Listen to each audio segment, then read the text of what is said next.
Il marchait encore le long de la voie ferrée, les pas lourds, les yeux fuyants. Rien n'avait changé autour d'eux. Les rails grinçaient toujours sous le vent, et la rouille, elle, rongeait encore les traverses, tandis que le ciel sale d'automne semblait prêt à s'effondrer.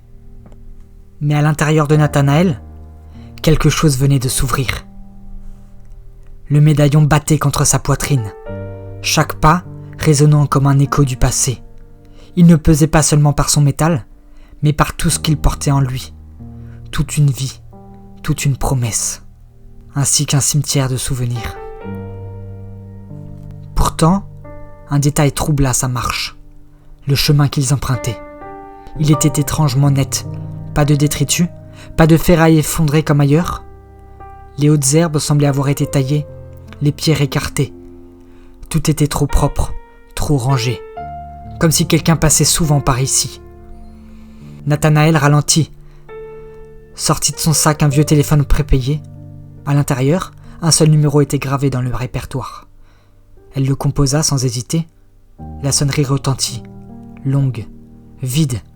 Puis la voix familière, chaude, mais lointaine, s'échappa du répondeur. « Vous êtes bien sur la messagerie de... Bip, bip, bip. » Sa gorge se noua. Alex, son ami de toujours, celui qui, même après la fracture, avait su rester une encre dans le chaos, son confident, son relais, celui qui savait où chercher, qui prévenir, comment disparaître. S'il ne répondait pas, ce n'était pas bon signe. Elle raccrocha, le souffle court. La colère monta d'un coup, comme une chaleur acide sous sa peau. Ce silence n'annonçait pas seulement la perte d'une voix rassurante, c'était la perte d'un repère, d'une ligne de vie dans ce monde effondré. Puis, le téléphone vibra dans sa main, un SMS. Elle ouvrit l'écran, elle déverrouilla le téléphone, avant de découvrir quelques mots, pas plus, étranges, secs, impossibles à ignorer. L'ombre attend au pont de fer, mais tu sais que les ombres ne pardonnent pas. Ses doigts se crispèrent sur le téléphone.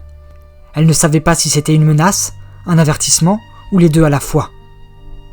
Maxou la regardait, prêt à poser la question, mais Nathanaël détourna les yeux, rangea l'appareil et reprit la marche. Le médaillon battait toujours contre sa poitrine, plus lourd que jamais. Alors, les souvenirs revinrent, insidieux. Les hivers de son enfance, l'odeur dense du jus de pomme chaud qui s'infiltrait jusque dans les draps, la chaleur d'un four entrouvert, les cookies fumants qu'elle attrapait du bout des doigts avant même qu'ils refroidissent, les matins où la neige collait aux bottes et glaçait les cils, mais où un simple fou rire suffisait à effacer le froid. Elle se revit, blottie entre ses parents, quand la maison semblait être un bastion hors du temps. Sa mère lui avait glissé dans la main ce petit pendentif, argenté, si léger, mais si grave. Dans les haut-parleurs hurlaient déjà les premières annonces de la fracture. Elle n'avait pas compris tout de suite, mais elle avait vu la peur dans les yeux maternels.